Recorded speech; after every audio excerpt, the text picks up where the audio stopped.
ang pagmamatigas at pagmamarunong ng isa sa mga pastor-pastoran kuno ng dating daan o MCGI na tinatawag sa ngayon. Ayon daw sa kanya, sa banal na kasulatan na tinatawag na Far East or malayong silangan, hindi daw ang Pilipinas ang tinutukoy dito. Panuorin natin ang kanyang pagiging agresibo at matapang na wala sa katinuan ang kanyang pangangaral.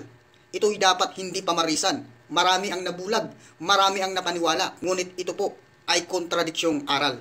Panoorin natin mga katupa. Pasok. Sinasabi, ng sugo mo kinikilala. Ay, patuturo nyo pa. Kanina mo pa binabanggit yung Far East eh. Sabi mo, Far East, Pilipinas. Di ba? Inaamin mo ba yan? Inaamin mo ba, Ocampo?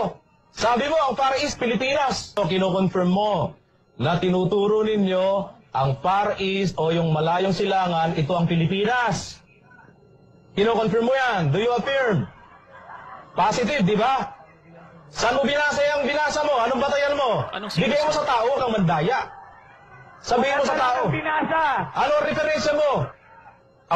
Sige, balikan ko lang, Ocampo. Maging maayos naman ang usapan natin para sa mga nakikinig. Bigay mo yung referensya mo. Ano ang binasa mo bilang patunay na ang malayong silangan ay ang Pilipinas? Basahin mo lang, bigay mo. O di ba mga katupa, napanood natin, ayon sa kanya, na ang Far East na tinutukoy sa banal na kasulatan o ang malayong silangan ay hindi daw ang Pilipinas. Ngayon, panuorin naman natin kung paano siya sinupalpal ng kanyang puno na si Dalaginding Soriana. Panoorin natin ang kanyang pagpapaliwanag kung saan nga ba tinutukoy ang Far East or malayong silangan sa banal na kasulatan. Saan nga bang lugar ito? Pakinggan natin ang pagpapaliwanag ng kanilang pinuno na si Dalaginding Soriana. Pasok. Yung pagliligtas ng Diyos mag-uumpisa sa silanganan. Saan sa silanganan? No? 24:15 ni Isaias, kapatid na Daniel. Kaya't luwalhatiin ninyo ang Panginoon sa silanganan. Sa makatwid bagay ang pangalan ng Panginoon, ng Diyos ng Israel, sa mga pulo ng dagat. Ayon, sa silanganan, hindi sa kontinente, hindi sa China, no?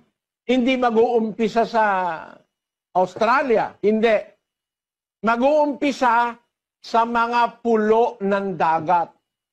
Napakaliwanag namang hula nito, mga kababayang Pilipino. Mag-uumpisa ang pagliligtas ng Diyos sa mga huling araw.